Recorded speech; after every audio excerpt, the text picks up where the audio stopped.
Hey guys, it's Jesse, and today we're going to be taking a look at a new 3x3 from YJ. This is the EST cube. We just got this sample in today, and we don't really know much about it yet, so we're going to explore together with you guys and see what this cube's all about. So first things first, what the cube comes with, it just has this box, and when you open it up, you see an accessory box in the cube, but inside this accessory box is a screwdriver and this bag here. But the cube also comes with all these other accessories that's in this little accessory box. We're not sure about yet is if this just comes kind of alongside with the cube, or if this is like a separate like accessory pack. But inside this accessory bag, we have, it looks like spare centerpieces, and then it looks like extra magnets and a bunch of different types of springs. So some of these springs are like really wide, and it looks like there's also different screws. It looks like there's a bunch of things you can change about this cube, so I'm not sure what all this does yet, but we'll find out. And right away, this is like the most interesting, kind of weird looking cube I've seen in a very long time. Although it's honestly not that unexpected coming from YJ. Their 3x3s are always kind of have like weird features. Like they just do things in their 3x3s that no one else is really even trying to do. So how effective that's been, I don't know. Yeah, these grooves on the pieces is very unique. It's sort of like the RS3 Super like center design, but it's like on all of the pieces. And just doing a half turn like this, you can see that the pieces are hollow. There's a bunch of open space. So I'm very curious how this is gonna turn.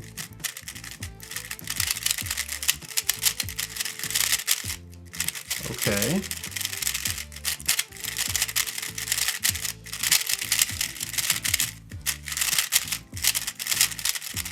Yeah, right off the bat, I mean, this is like an experimental cube. I think right away I can kind of tell, I don't think this is really gonna be a main contender. I don't think this is gonna be competing with, you know, the top speed cubes, but it's not bad. It's got a very interesting feel. It's really light and airy. I mean, obviously because of all these holes. There's a ton of open space inside the cube. So the friction is very low, and you can hear the air like moving through the pieces. It just sounds very hollow. Let's actually do a weight check real quick. 70 grams. But yeah, the actual way that this cube turns, it feels kind of floppy to me. So I think it's a combination of the cube just being generally loose, and then also these really rounded out pieces in the middle. When you're kind of gripping the cube near the center, the cube just feels really bubbly and rounded. I'm just not used to it. It just doesn't really feel like any other speed cube. M slices are actually not bad. Yeah, the whole thing just feels really floppy. But let's dive into the pieces here. Let's see if we can figure out what some of these new features are. So here is a look inside the cube, and man, there's a lot going on here. I don't even know what's going on with the centers. It looks like there's two center pieces that like connect together like Lego pieces or something. Let's take the cap off. There is a black screw in here. Reminds me a lot of old plastic Diane cubes. It looks like you can also see that actuator ball bearing washer under there that they've been putting in their new cubes lately. And then it looks like there's just a normal spring under there, if you look through there. But I'm not actually really seeing any way to actually just adjust the settings. I think you have to like take the center out and swap the components around and re-screw the screw back in to like change stuff. So that doesn't really seem like a great feature, but I don't know, maybe the changes really affect the cube a lot. So that'll be interesting to test out, maybe for another video. Well, it's the next day and I lied. I'm just gonna show it to you in this video. We know a lot more now about the features of this cube, so I'm just gonna quickly go over them because it's a little confusing. I just wanna make sure everything's clear. So let's just run through all this extra stuff that the cube comes with. So these extra centers here are apparently a little bit thinner than the stock centers. So you're basically giving the centerpiece a little bit more room to move around and flex a little bit. So this is a feature to increase flexibility, but the cube is already too flexible, so maybe not the best piece swap to do. So then there's all this other stuff that the cube comes with. So these black screws right here are the stock screws. That's what comes in the cube. So those have been taken out, and now when you look inside, you can also see these other pieces that the cube comes with, these like cross pieces that go under the screw. Like they basically go between the center and the screw. And if you add those pieces in, it allows you to add the big springs that it comes with around the smaller spring in the middle. And it actually does increase the stability a lot. So this cube now has the extra wide springs installed. It's a lot more controllable, a lot slower. The problem is it feels like there's a lot of kind of compression in the centers, but the pieces are still very flexy and the cube still feels mushy. So this definitely helps, but doesn't really save the cube for me at least. There's also 2 extra smaller spring sets. One of them is stronger than the stock set, one of them is weaker than the stock set, so you can play around with different combinations of the outer and inner springs.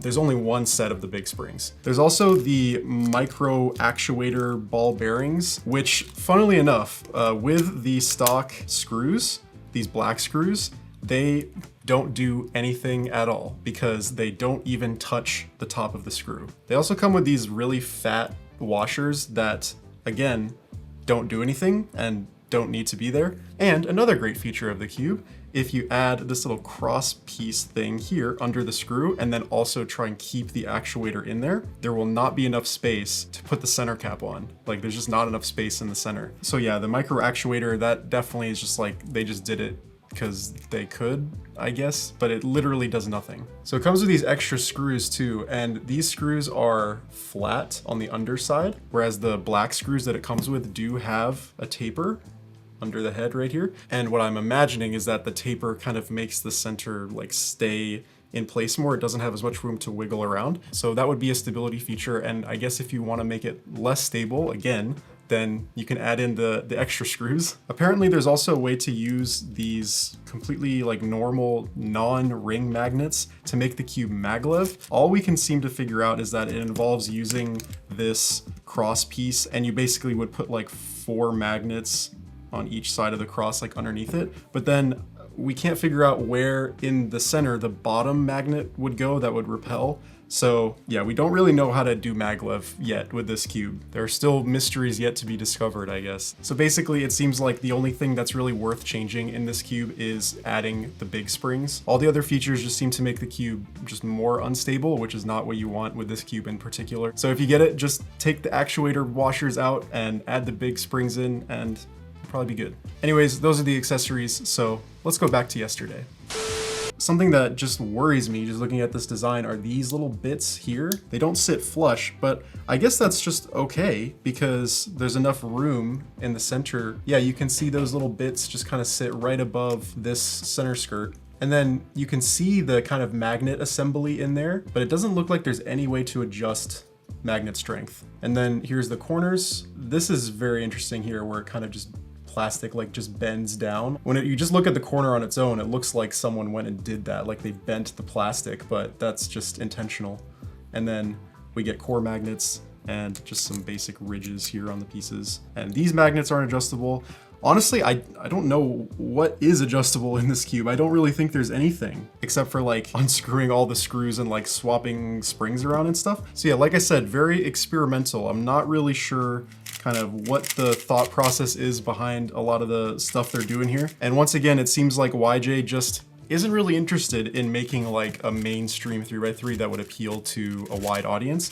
They just really like making these kind of obscure puzzles that are always just kind of like okay. And that's kind of how I feel about this cube. Like it's kind of just okay.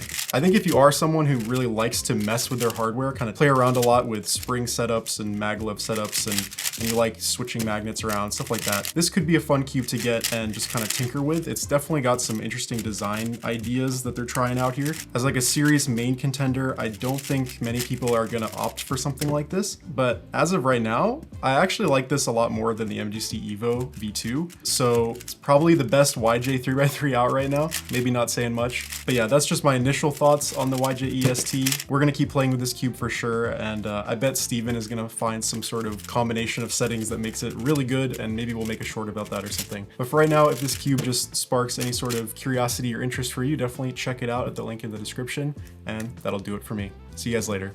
Bye.